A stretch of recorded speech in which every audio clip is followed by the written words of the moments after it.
you can tell everything to it. So I added all my information and I said, can you please make a picture? How would you see me? How would you represent me with a picture? And this is what came up. The face, of course, is my own. I usually make my own materials, and then I cropped my own face and pasted on top.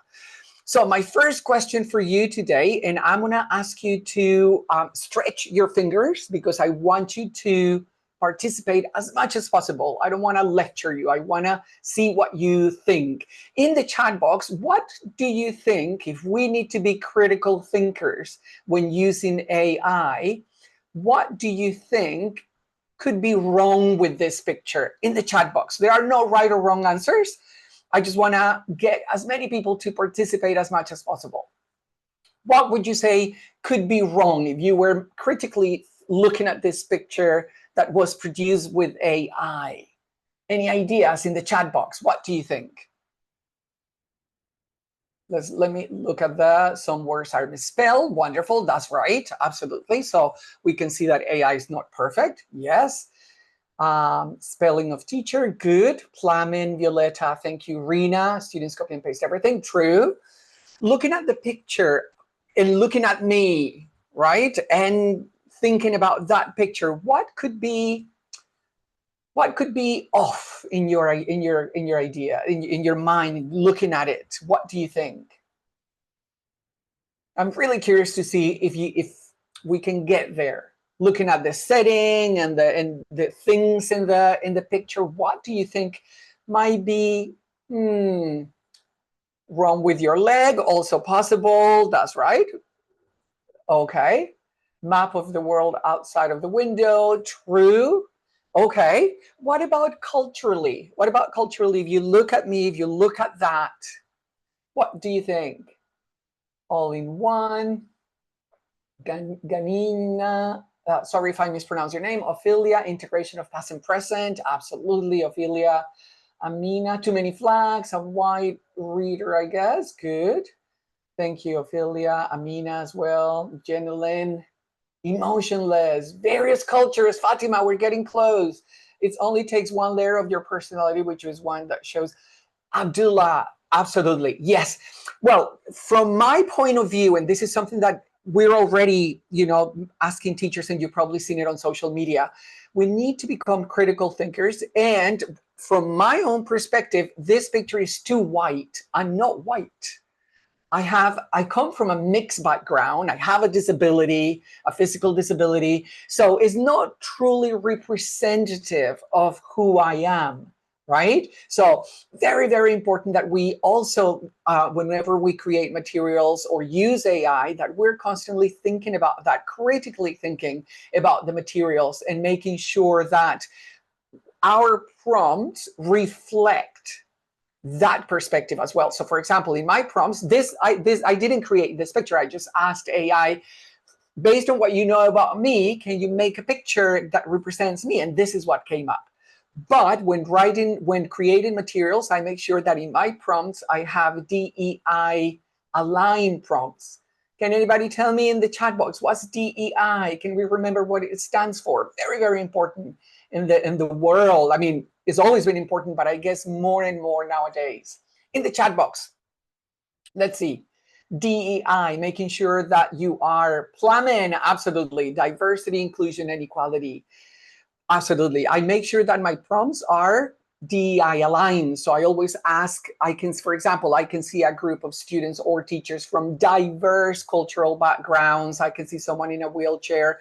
I can see that they are in a classroom. It is bright, but they don't have, trying to make it more representative of who we are, because unfortunately, large language models, right? Large language models, it's not their fault that the images or the outputs are biased. Why? Because they were created in the West within the Western culture, and that's the pool they have, the sample. But we need to take an active part in changing the narrative. So this is the first thing that I really want to leave with you. So let's move on. Right. Today we're going to be looking at, we're going to do an activity to check the room temperature. A short warmer. I'm going to share my learning outcome for this webinar with you. I'm going to tell you about AI and my teaching from a teacher's point of view, AI and my teacher training from a teacher educator. Because I work on Cambridge CELTA courses. I'm a tutor and an assessor, but I also observe teachers where I work as part of the professional development team. And also AI and my own CPD and how I've been using it for my own CPD. And this is the part that I like the most. I'm really excited about that. So then we'll get to the Q&A and takeaways. So you will be able to ask questions at the end. So let's start with room temperature. So my first question for you in the chat box. How are you feeling about this session? 1 or 2 adjectives. Let's see in the chat box. Okay, let's see. In the chat box, Violeta. Oh, thank you. You're such a star. Plamen. Thank you. Thank you very much, Plamen. I put a lot of effort into them, so thank you. Excited, Fatima, Katrina, thank you. Justin, Jeremy, Jenilyn, okay, good. Ganina, I hope I'm pronouncing it correctly. If not, please forgive me. Rina, okay, good. Nadezhda, okay. Abdullah, thank you. Gabriela, Ophelia, and Kate. It would be really great. Oh, fantastic. And Mansoor, thank you so much. And the second one thing you want to learn in this session, or maybe you've learned it already. So let's see, one thing you'd like to go away with from this session in the chat box now. I'm gonna make you work a lot because I don't like lectures. I want people to be as engaged as possible. Amina, educational, okay. Love AI more. Oh, that's good. That's good. A positive stance, which is useful. I mean, there's like a big divide. People who hate it, people who love it, people who are in the middle. Justin, Kate, good. Flamin. Okay, good. Yes, your progressive experience with Gen AI.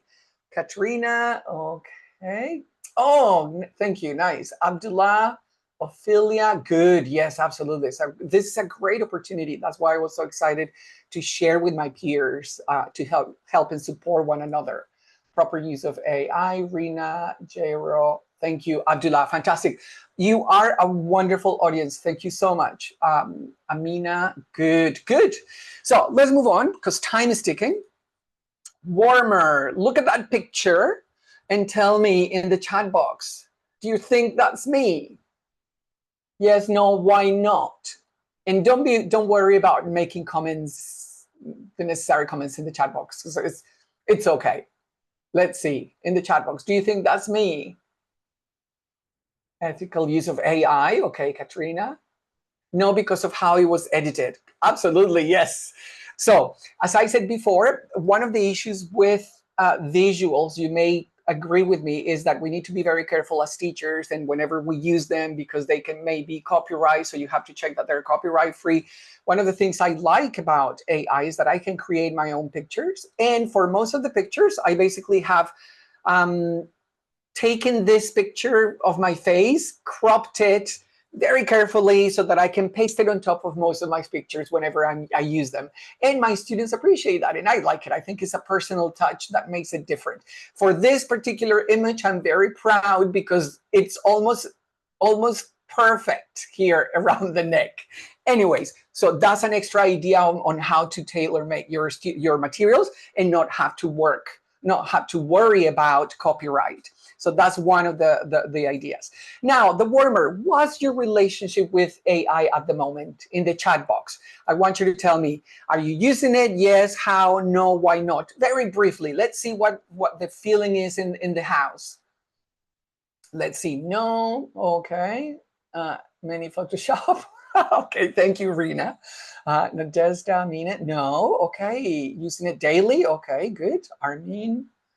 Flamin, yes. Integrating, Faja, dear friend, Faja here. Ophelia, still learning.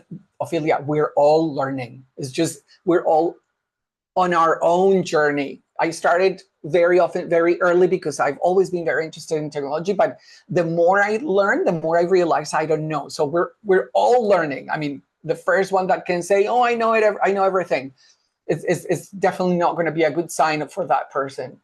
We're all learning. Okay, Jenilyn, good. Making it work easier. Absolutely, yes, Jenilyn. Not often, Janina. Okay, Kate, good. Amani, good. Oh, it's great to see that everyone is like exploring it. Yes, no, that's fantastic. That's really good. So let's move on. And let me share my learning outcome for this session with you. So by the end of this webinar, you will have I always think back at the end of the session, okay, what went well, what could have been done better. So we will have reflected on and considered different ways in which I have been using AI in my own teacher training, so lesson or input session planning and materials generation. And you've seen already a little bit of that through my images. And CPD, especially content generation for my YouTube channel that you can see here at the bottom, a little bit of a shameless plug of my YouTube channel where I have videos on ELT, all things ELT related, and AI for my peers, and how you may apply these to the context. Okay, so that's the idea. That's what I would like to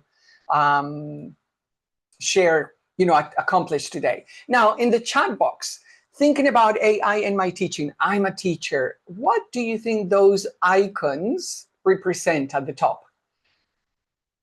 Thinking of lesson frameworks, right? If I want to teach for example, a reading lesson or a listening lesson, receptive skills lesson, I want to follow these different stages. What about the other ones, the other 5 icons in the chat box? What do you think?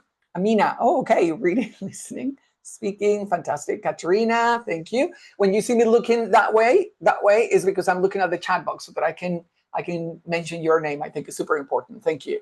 Katrina, great. Plamen, absolutely. Katrina, Jenlyn, writing. Vocabulary will build up. Plamen, thank you. Nadezhda, good. Rina, Kate, and Katrina. Translation, good. So when thinking as a teacher, we have course books, and very often it may happen that teachers who are teaching 5, 6, 7 hours, different lessons in a day, they don't have very much time to prepare full-blown lesson plans. So unfortunately, sometimes in my experience, when I observe some teachers, they just open the book and go through the different exercises, which is not ideal, right? Because if that was the way we were supposed to teach, then nobody would need to train and learn about learning and learn about teaching and how we learn and teach. So thinking of those stages, for example, for receptive skills lessons, taking the book and thinking, okay, what am I going to cover today? I'm supposed to looking at the syllabus that I need to follow. I have different things that I need to cover today. What am I going to focus on? Is it going to be receptive skills? Is it going to be a speaking lesson? Is it going to be a writing lesson? Or is it going to be a language lesson? How am I going to structure that? So thinking this from this point of view as a teacher, and I'll give you a little bit of context so that you know where I'm coming from. In where I work, we have 140 teachers, about 5,000 students. I work at the bottom, you can see it here, International House, La Cunza in San Sebastian in the north of Spain. So we're a pretty big organization. And I observe teachers very often. I also help them with feedback, providing professional development, supporting our director of education. And so thinking about the quality of lessons, how can we support them? Now, all of these different types, I have a collection of short videos on lesson frameworks on my YouTube channel, and this will be also in the handout that I'm going to share with you, okay? It's just to let you know. So I was thinking, how can I support teachers with their lesson planning? Now, I started thinking, okay, it would be a good idea if AI, now that AI can do so many things for us, if it could help my teachers and myself with lesson planning. For example, with guided discovery for language lessons, vocabulary, grammar, functional language, and then give me a quick running commentary and suggested structures and activities for my lessons when teaching language. Do you know, question for you, what does GPT stand for? in the chat box. What do you think? Because it's called ChatGPT, but GPT is something very specific. Any ideas? Very good, Plamen. You're hot, on fire. Generative pre-trained transformer. Absolutely. So I created a GPT basically to offer teachers in our team not to plan their lessons. Attention, this is very important. It's not for AI to do their job. It's for AI to support them, to give them ideas. It's happened to me many times that I need to prepare a lesson and I look at the materials and I'm thinking of my students and I go like, what can I do? I know that these materials, I know I have to cover them, but this in particular is not going to help them, or they're not going to be interested. How can I twist it? How can I adapt it to them? And so I created a GPT, which is not very difficult. You can also experiment with it. You can only create GPTs if you have a paid version of ChatGPT. So if you have a paid version, you can go and create your own. So this is just to very briefly show you how you do it. You give it a name. In this case, is my guided discovery lesson planner for 85 minutes. Because our lessons where I work are either 85 or 55 minutes, depending on the age, depending on the level. And so always thinking of my students and my teachers. Thank you, Faja. Thank you so much for sharing Poe as well. There is not just ChatGPT or nothing. I'm making reference to ChatGPT because it's the one that I've been using, but there are many others as well. Thank you so much, Faja, for sharing. Then you give it a description, you give it very clear instructions, and this is the part where we write our prompts. And a lot of people write prompts and then hit go, and then half an hour later, they're still tweaking the prompts. That's very bad for the environment, and it's also very bad for us. It's a lot better to what I tend to do is just do it on Word and imagine exactly what it is that I want to see as an end product, while keeping in mind that there are different steps that I'm going to share later on what makes good prompts. Okay, so I created that, share it with my teachers, and that's the QR code, but the link is in the handout that I'm going to share. Share it with my teachers, and I invited them to give me some feedback. And it was mixed. Some people said, well, I don't know 100% about that. Other people said, that's really useful because it gives suggestions. So after the webinar, do give it a go and then see what it does for you. Bearing in mind that it's not for you to take and then run to the classroom and teach that lesson. No, the idea is to support teachers who are not fully aware of how guided discovery works.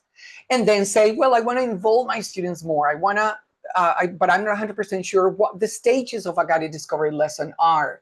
So the idea is that this says, well, for example, can you help me with, I'm teaching food and vocabulary. Can you help me with a lesson plan and activities following a guided discovery approach on food? And it does that. It says, it gives you suggestions. So that's the important thing. Okay, because as someone mentioned in the chat box, students and many teachers are just asking, copying, and then just run into the classroom without really thinking or engaging critically with the output. That is what's called cognitive offloading. If all we're doing is asking, taking, not really thinking about it, and then just going to the classroom and then doing it.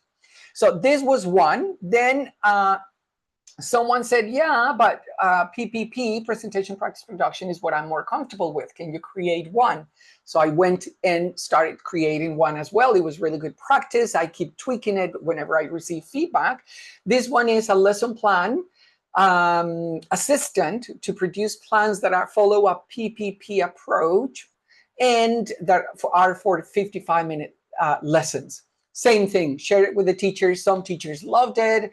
Some others said, well, I think it's probably, I could do, the output is not 100%. I have to do too much thinking and it takes me longer than if I'm doing it. Fair enough. It's not that we all have to embrace it 100%. It's useful for us as teachers because you've probably heard this on social media. AI is not going to replace teachers. It's going to replace teachers who don't know how to use it. You know, as with technology, with anything, obviously, if you have two teachers and one is completely technology averse and another one is like, well, I'm not an expert, but I'm willing to try and see and learn, then obviously probably the second one is gonna get that job, right?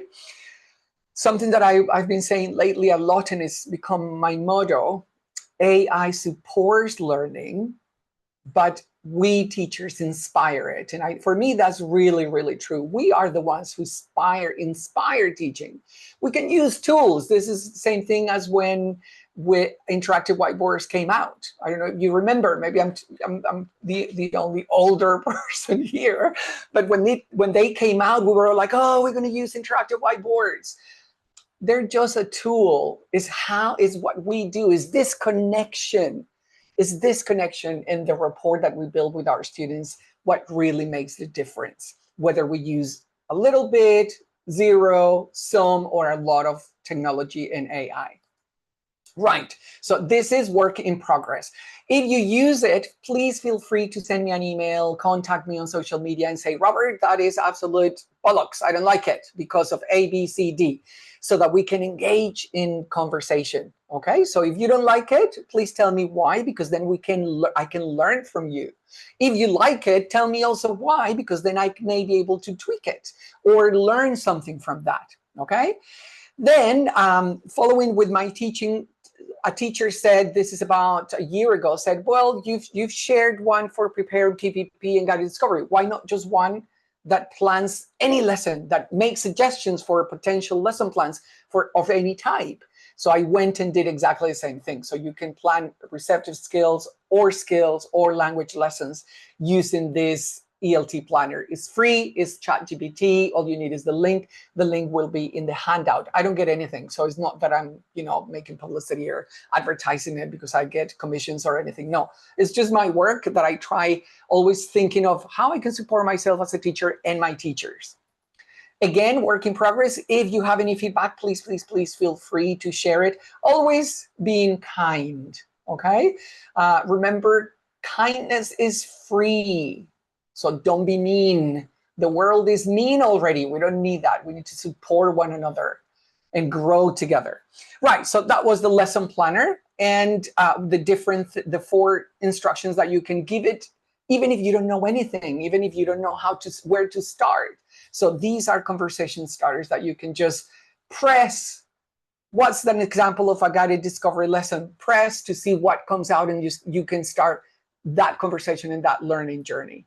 Okay, again, work in progress. Now, enough of me.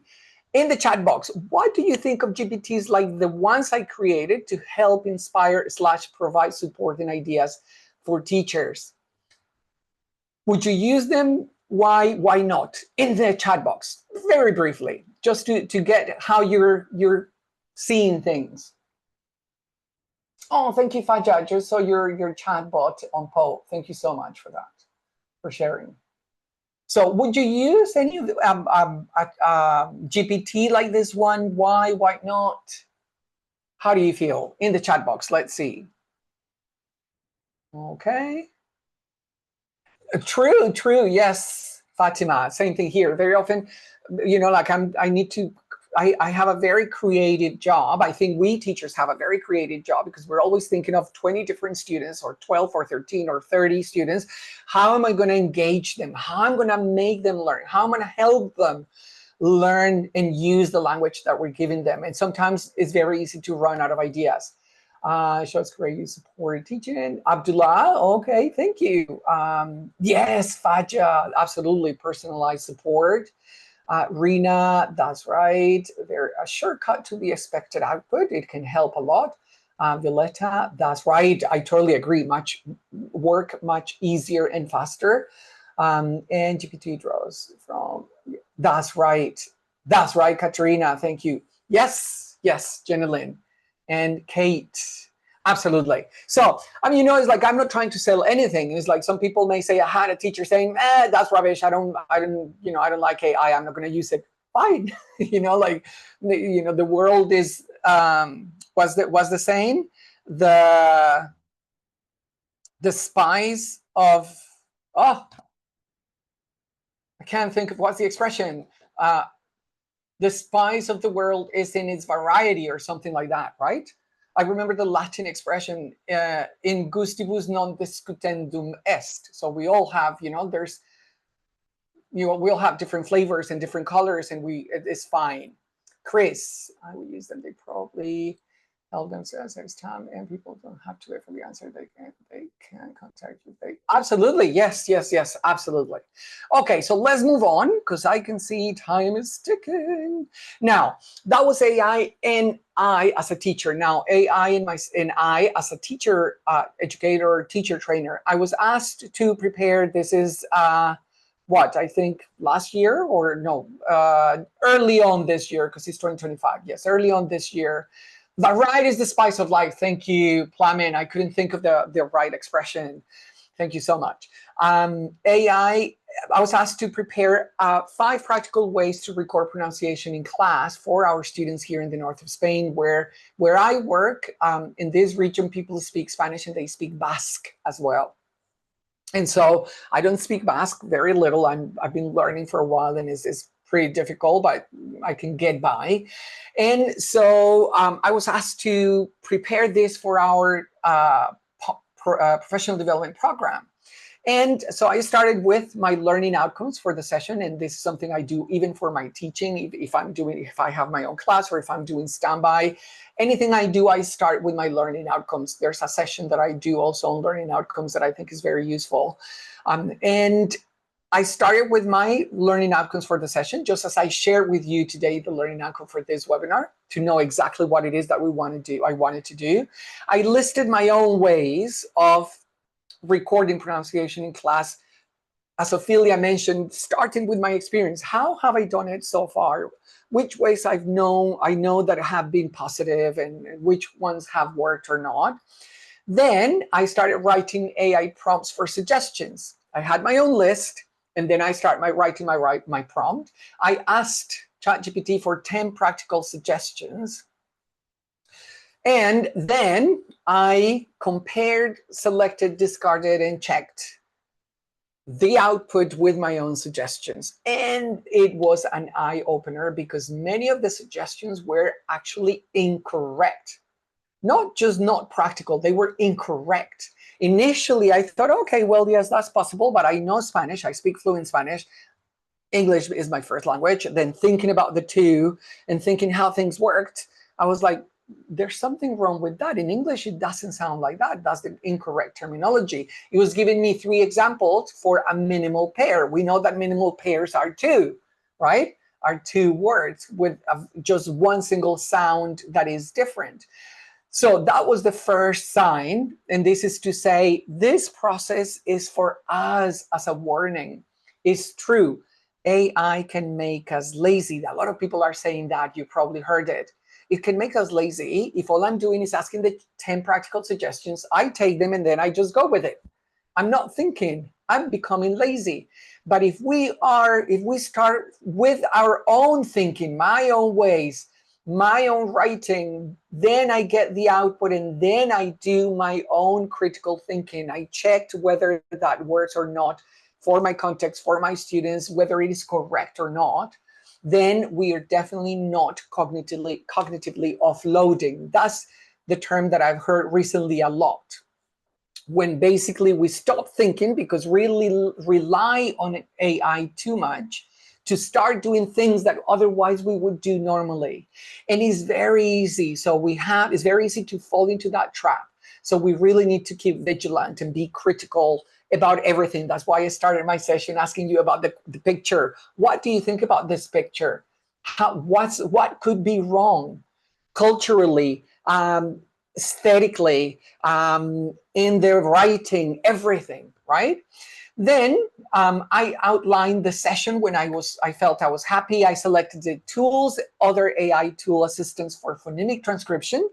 I'm good at phonemic transcription because when I did my CELTA in 1998, we didn't have AI. At least it wasn't available to help and get help with phonemic transcription. So we had to rely on the books and learn it by heart.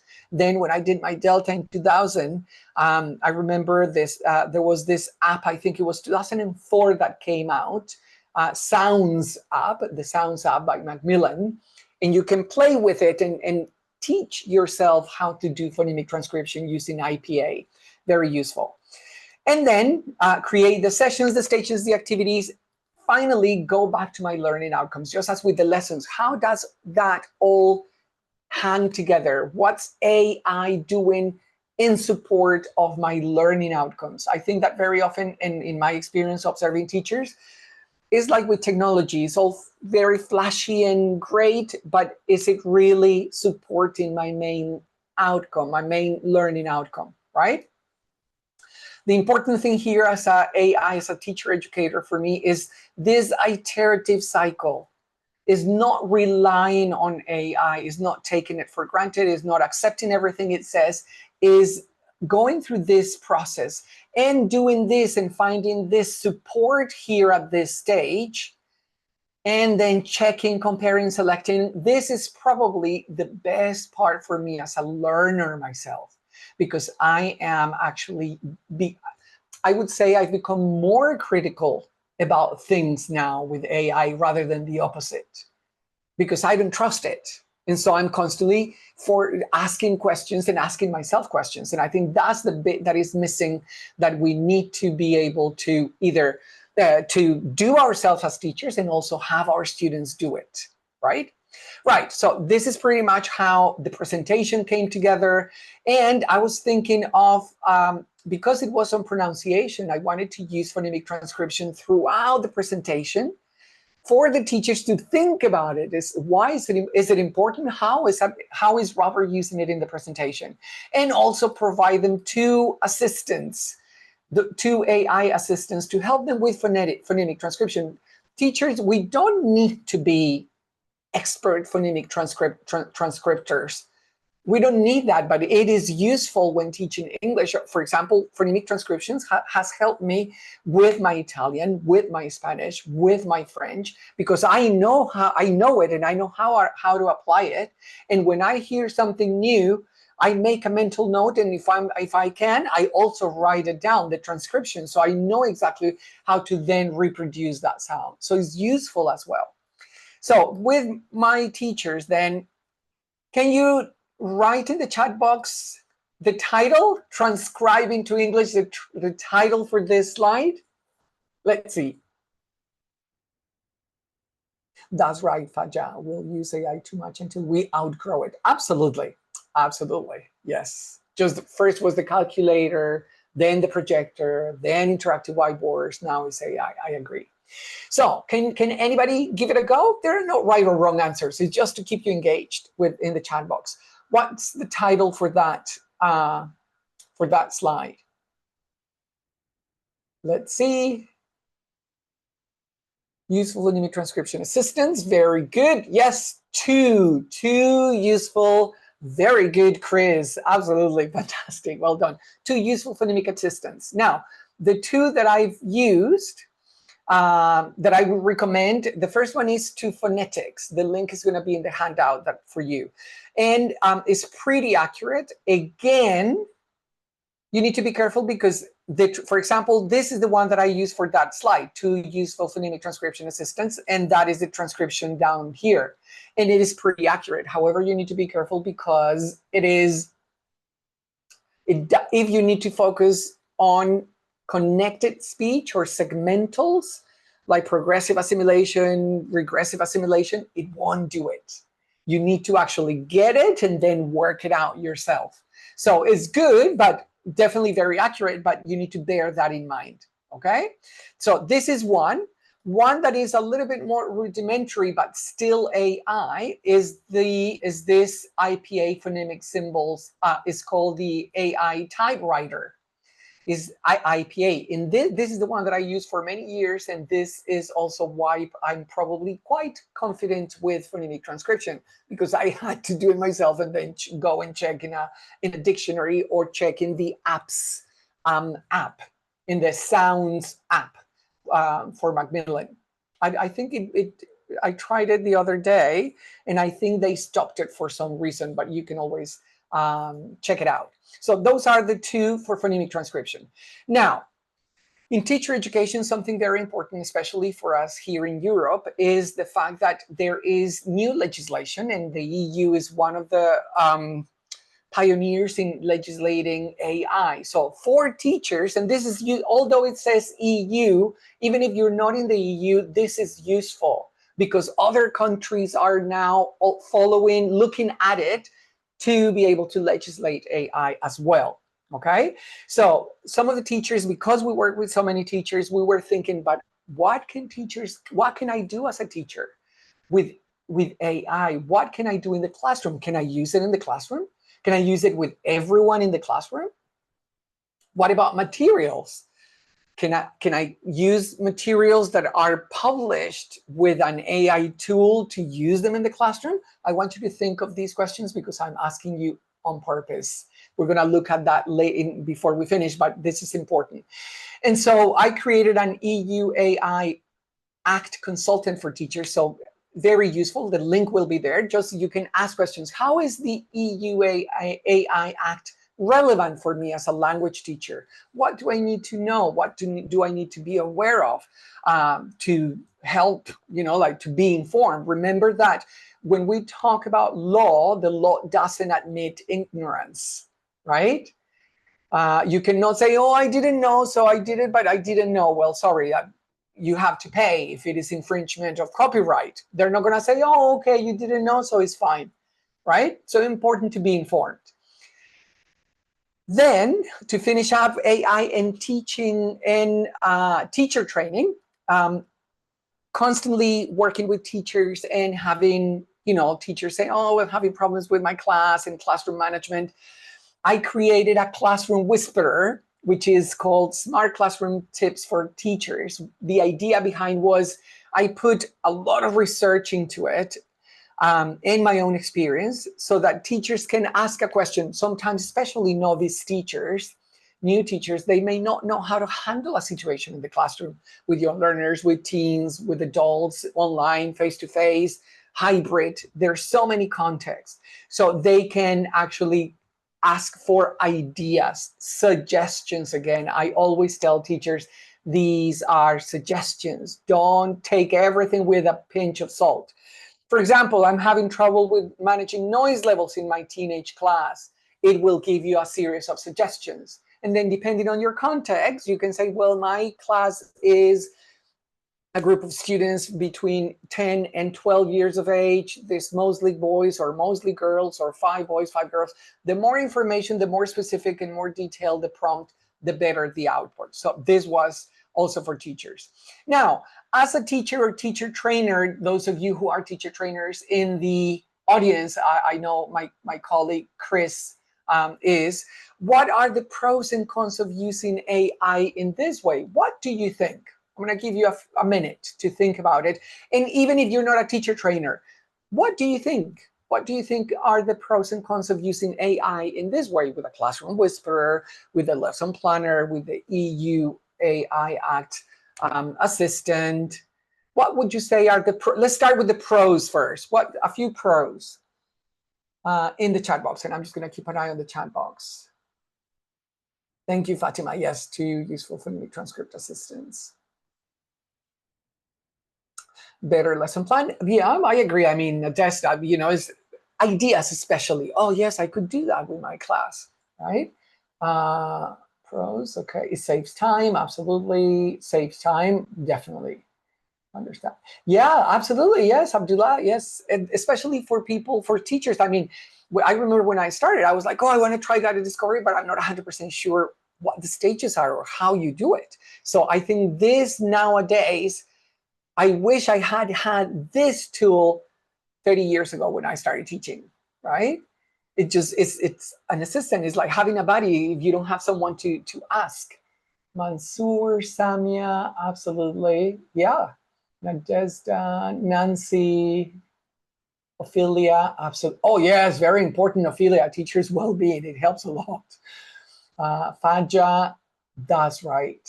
Abdullah, Good. Any negatives, any cons that you may think, well, I don't know, this might be, let's see. Getting too dependent, Nadezhda, absolutely. Getting too dependent on, over-reliant on AI, that's definitely. And what I said before, that term, cognitive offloading. So basically, we stop using our cognitive abilities because all we do is write a prompt and then accept what it says and then go for it without actually thinking, wait a minute, is this good? Is it possible? Is it correct? Absolutely, yes. Oh, very good, Faja. Ethical awareness, absolutely. We're going to talk about that. That's super, super important. Ethical awareness, responsible use. Just because it's out there doesn't mean we can do whatever we want with it. Absolutely. Lazy to be creative. Yes, you stop being creative, right? So, remember what I said. AI supports learning, but we teachers inspire it. So it's our responsibility to keep it vibrant, to keep it critical, right? Let's move on. Absolutely, Justin, that's absolutely true. So now, in my own CPD, and this is my favorite part because it is like, I feel like it's CPD on steroids, right? It's like, oh my God, is this so exciting? I have 3 icons here. What do you think the first icon represents in my process, in the chat box? What could it be? The idea, Abdullah, yes, very good. Abdullah, Caroline, absolutely. Flamen, yes. Ideation, bright idea. Mansoor, Katrina, creativity. Yes, idea generation, absolutely. What about the second one? What do you think? Fatima, Sarangez, new ideas, good. What about the second one? What do you think would be the next step in my professional development when I'm creating new materials, investigating topics, searching content for my channel, for my teachers, for my sessions, for my lessons? Absolutely, yes. Abdullah, thank you. Plamen, absolutely, yes. Nancy, Abdullah, Caroline, Rita, yes, the research process. And the last one is the prompt writing. I've learned tons about prompt writing from the beginning, if I think when I started, and what it looks like now. So very useful in my own professional development, in my own learning. I believe we should all we should become AI literate. And AI literate means you don't need to get a doctorate in AI or a master's in AI. We can start with small steps. And there's plenty of courses out there. There's one called Google Generative AI for Educators. There's a million courses. I'm going to tell you the ones I did back in, I think it was 2024, I think this was, last year at some stage, to try and get a better understanding. Wait a minute, people are saying this and that and the other. Let me see, I want to get an education, an AI education. Andy Lucchesi from Skill in Future is constantly saying that, get an AI education. This one is free here, April last year. Generative AI for Educators is a few hours, I think it's like 2 or 3 hours. It's very clear, it's very useful, it's free. Why not do it? If you're not 100% confident, start on getting to understand how it works. It does help, and there are so many free options out there. Also, Nelly Deutsch, I'm pretty sure you know her. She runs the EVO Creating AI Generated Activities for ELT every year. I did it last year, and it was this one. It was really, really useful. Again, it's free. You need to commit to do the tasks and everything to get the certificate, but you get to talk to other peers like we're doing here. We're learning from one another. Just me looking at your responses in the chat box, I'm also learning. I'm looking at exchanging ideas with you. There's also in this link, all the links are in the handout, so don't worry, okay? Cloud Skills Boost, with lots of courses. There's millions of courses. And Faja here, he's also got a website called the Guru. Faja, what is it on the MOOC Guru? And so plenty of resources there as well. Caroline, I know how it works with basic matters, but I'm just worried that there is something that I could benefit from that I'm not familiar with. Caroline, that's a really good point. the thing is, there's so much and it's changing so rapidly. We need to be able to focus on one thing at a time, right? So this is basically I would say what I've learned the most is the iterative process. Okay. Now to finish up, how are you using it for your own CPD? Are you using it? If yes, if not, how? In the chat box. Or are you considering, or would you consider using it for your CPD, your own CPD? In the chat box before we move on and wrap it up. I'm looking at the time. Curated collections of free courses. Yes, that's right. Faja's website, MOOC Guru, is just fantastic with so many things that are free courses that there's no excuse nowadays for us not to be able to not catch up, but learn at our own pace. Okay, I'm trying. Mansoor, that's good. It's good for reflection and bouncing ideas off of. Absolutely, plumbing. Absolutely. Yes. Okay. Anybody else before I move on? Any thoughts? Once, twice. Okay. Sold. Let's move on to wrap it up. So some food for thought. Very important. Is it legal to feed AI tools with copyrighted materials? What do you think? What do you think in the chat box? Yes or no? Simple. Yes or no? Is it legal? I have a page. I want my class. This is not going to be I know they're not going to be interested. I'm going to scan it, use an AI tool to give me suggestions. People are saying no, no, no, no, no, no, no, no, no. Okay, well, yes, absolutely. It is not legal. And just to give you a little background, last year when we were putting together here at International House San Sebastian La Cunza, we were putting together our internal AI policy. Some of our teachers are authors, are published authors, and they were saying, wait a minute, what happens, like people, if I don't want people to use that page or that image from my book and put it onto AI. So I contacted all the publishers, and I contacted also the Spanish National Copyright Office, asking this, saying, this is our scenario. We buy the books, the students buy the books. We don't have any photocopying, it's originals. Teachers are asking, can a teacher take a scan of a page, put it onto AI for differentiation purposes to help tailor it to their class? Everyone said, let us contact our legal department. And then they came back and said no. And the Spanish Copyright Office said no, because right now, although there is not enough legislation because it's a new thing, saying explicitly, no, you can't.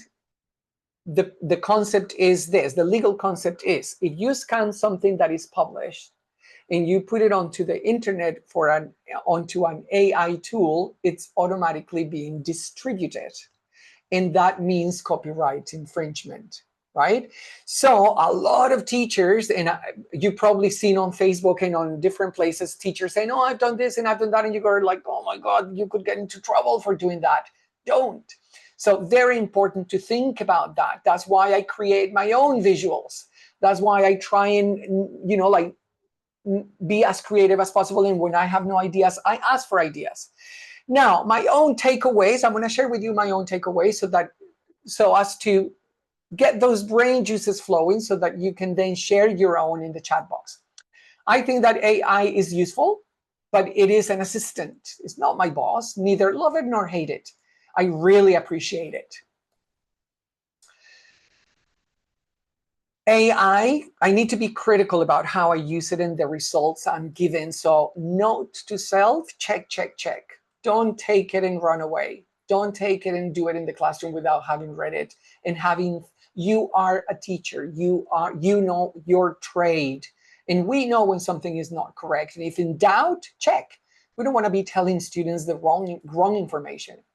It is an iterative process, and this is where I feel I have learned the most. For me, this is great. I just love it because every time it's like, oh my God, I could learn about anything. There are not enough hours in the day, right, to be able to learn.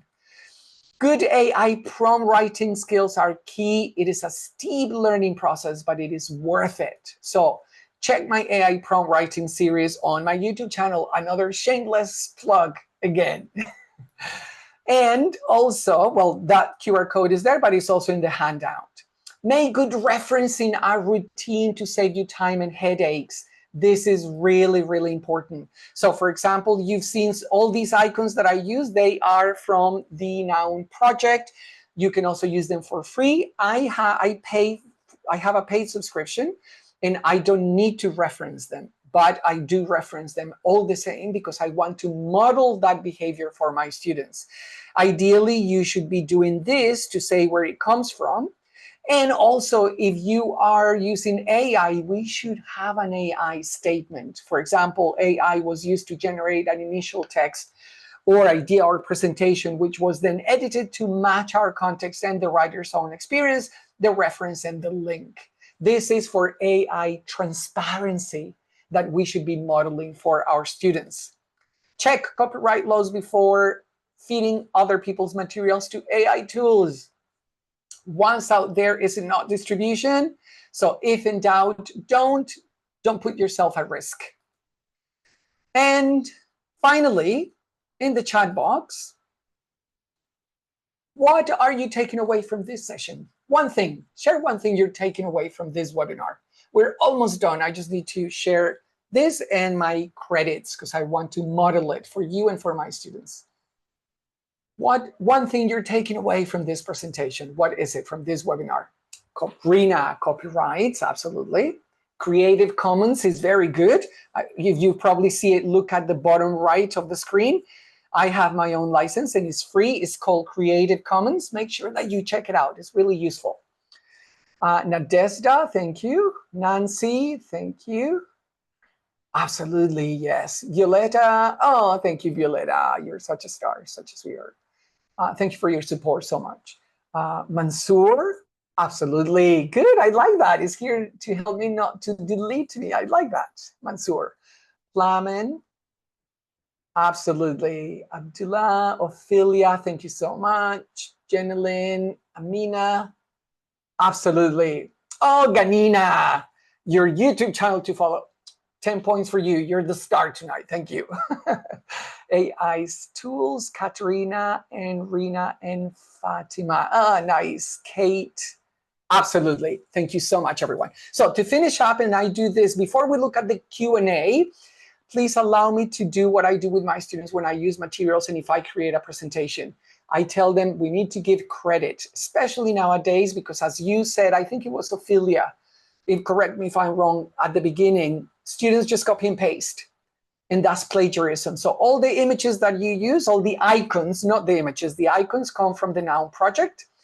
The images that you saw, I created with the Microsoft Bing Image Creator. Is free, and also with ChatGPT 4 and now ChatGPT 5. And my images, they are on these slides. These were the ones created with Bing, and these ones with ChatGPT. Okay, so thank you very much. Let's now go for the, let me stop sharing so that we're more familiar. Let's go for the Q&A, okay? Oh, thank you very much. Thank you for your participation, because sometimes you find audiences that you're waiting there and there's like nothing happening in the chat box and you go like, So thank you so much for participating actively.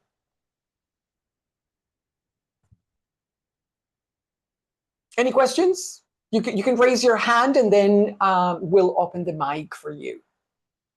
And please look at the chat box because we have the forms, the form there for you to give us your feedback, and through that form, we'll also collect the information we need for your certificate, okay? Fatima, oh, Fatima, I'm gonna nominate you president of my fan club. Thank you so much, Fatima. Okay, thank you, Abdullah. Okay, any questions?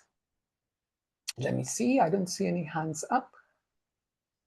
Feel free to ask any questions. Remember that the only question not asked is, some people say, oh no, this is just a silly question. There are not silly questions.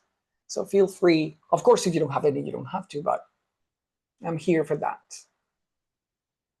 Thank you, Ophelia. Thank you so much for attending.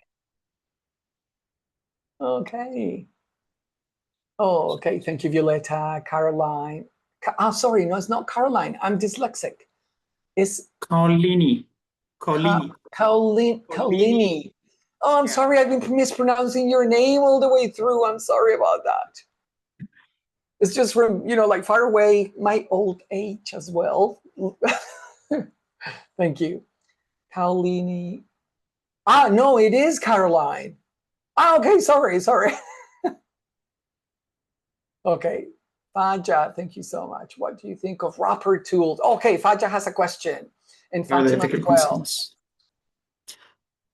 What do you think of wrapper tools such as Magic School AI and the DEFIT? Yeah, that's a very good question. I've used both free versions and how can I say it? I mean, I think Magic School is nice. I liked what I was able to use with the free version, but unfortunately, I spent like 2 hours trying to do something for one of those free courses I was doing to put into practice what I was learning. And then I got to the stage that it said, you need to upgrade now. And I was like, oh man, at least give me one project so that I can actually see its functionality.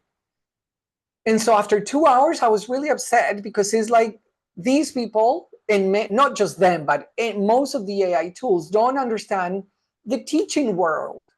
You need to give us the possibility to try them for free, at least in one full project, and try all the functionalities for us to be able to be your ambassadors, your advertisers, and be able to say, yes, I like it, no, I don't like it. Now, if people ask me, like in this case, my feedback is going to be negative because I really liked what I was seeing in the activities and the different scaffolding. I'm a fan of Bloom's taxonomy, and you can build it in there. And I loved it. I was like, oh, this is really exciting. And then when I was halfway through, it says, sorry, you need to upgrade to continue. I was like, no. But boys, so in that sense, Magic School, they need to make it free for teachers. I'm not saying forever, but at least allow, I don't know, at least one full project or one full thing where you have access to all the different features so that you're actually able to see what it does, right?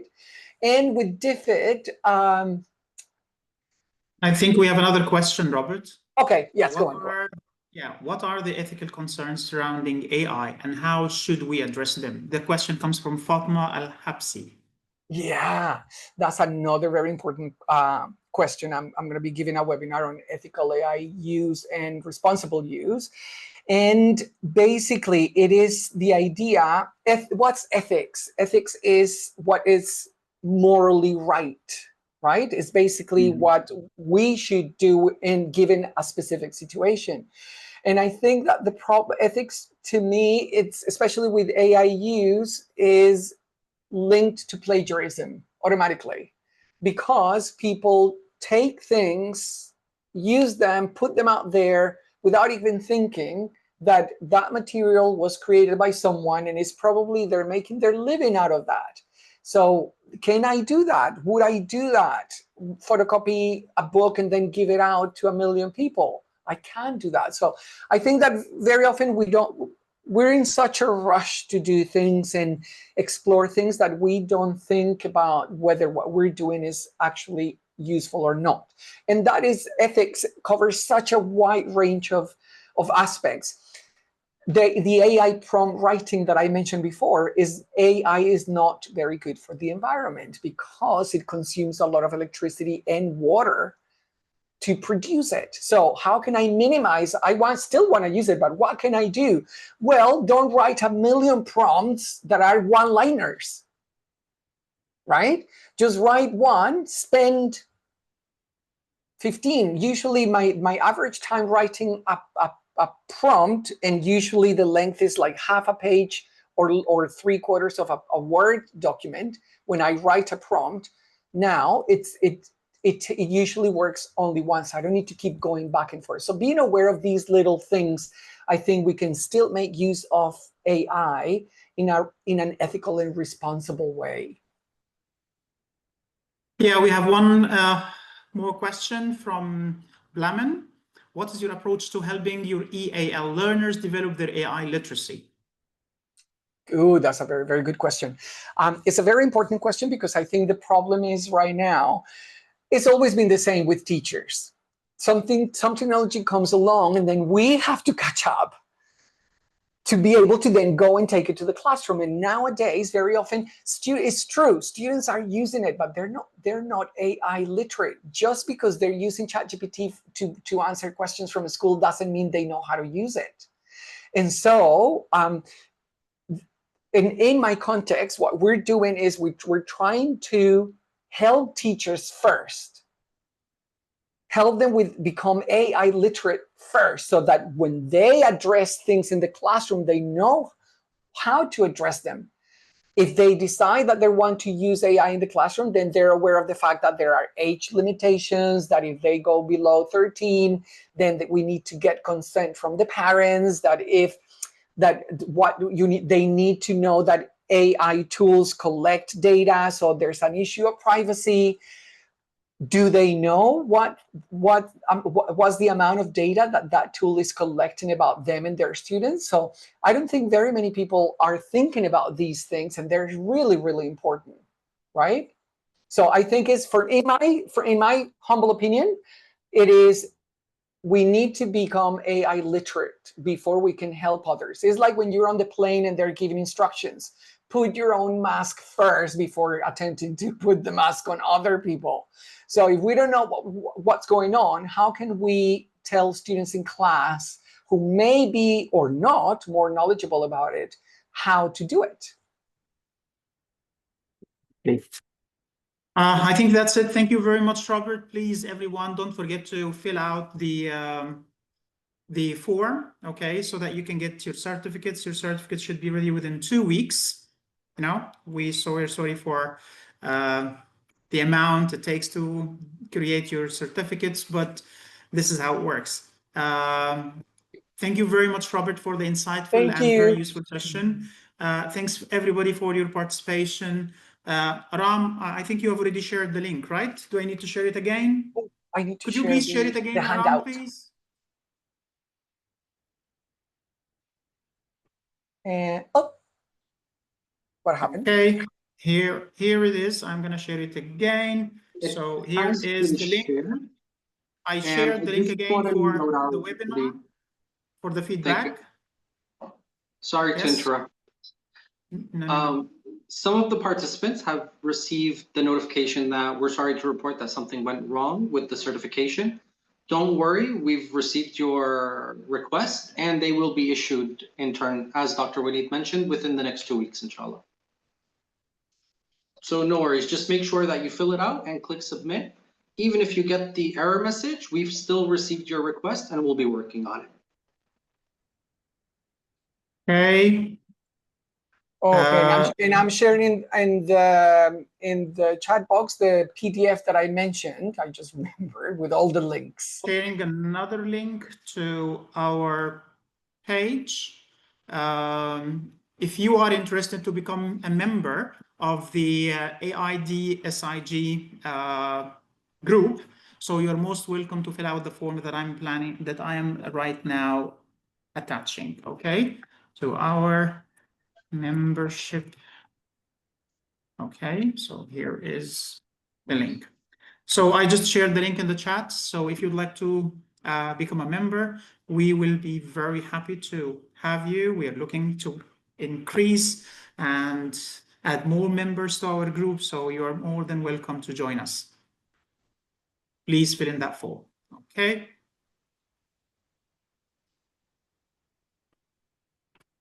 Sounds wonderful. Yes. Robert, would you like to share something? In the I've just put in the chat box, I've put the the handout, the PDF with all the links. Okay. Wonderful. And I'm sharing the link to my channel there. Is there? Violetta says that there's a problem with the link to the membership. Really? Let me check. Okay. I'm trying it myself. Yes, please try it and let me know. I'm sharing it again. Okay. I Is it think working? this is the Editors. Is it? I think this is the editable version. It's opening as Here it is again. No worries. preview, published, copy responder link. Let me see. I think I may have. I think I'm sharing the respondent link now. It says respondent. Yeah. This is the last one. Forms. Yep. Okay. Yeah, that one is the one. Yeah. Yes, Okay. yes, it can be. This is the correct one. That's right. Yeah. It works now. Okay.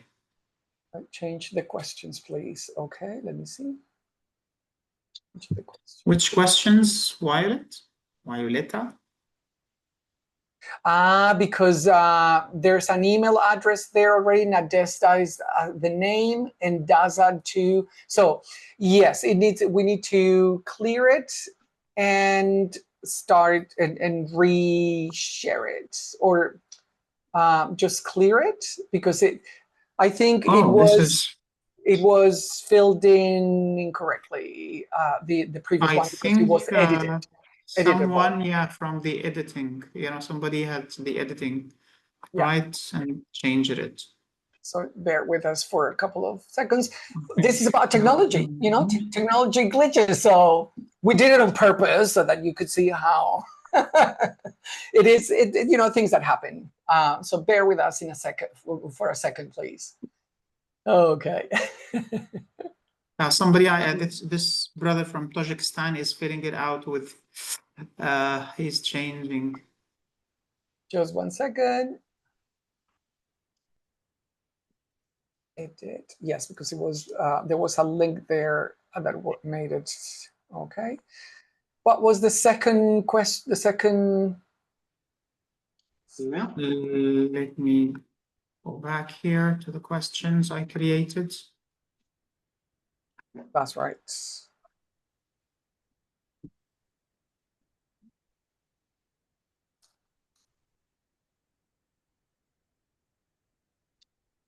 Okay, yes, that should be okay. Just for everyone, if anyone is using the first link that was shared, please stop using that one because it's edit. If you see the link, it finishes in edit. That shouldn't be the one you're using because that means you would be editing the form and then that's why it gives a mistake. The output is a mistake. The second one should be fine. So the last one. That's right. The one that Amina reshared, that's the one that is non-editable by the owner, but that we can fill in with our information. Okay, please use that one. And I'm keeping an eye on the other one. Yes, it shouldn't be okay. Yeah. There's just one duplicate question, the email, and then we're ready to go. Yeah, I could see that. I will delete one of them. Hello and welcome to my YouTube channel. That's right. This should not be emailed. This should be affiliation. Okay. Oh, okay, affiliation, yes.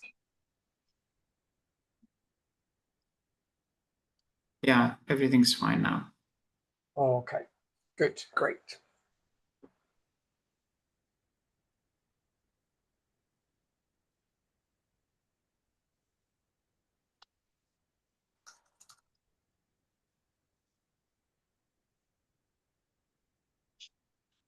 All right. And also, if we can share our WhatsApp group. Yeah, could you please share it, Aram? I couldn't find it. Sure.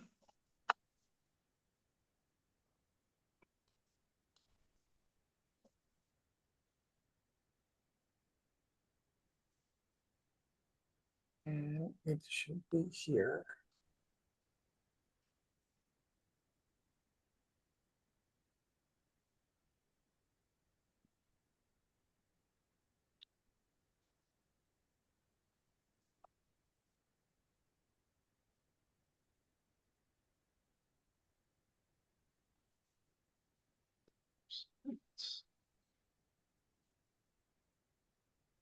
All right, let's just say our goodbyes so that we can stop the recording, and we'll share the rest of the links in the group as we go.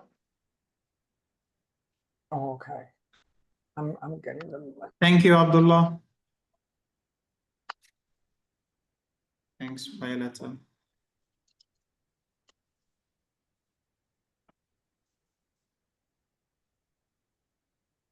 Oh, okay. I'm putting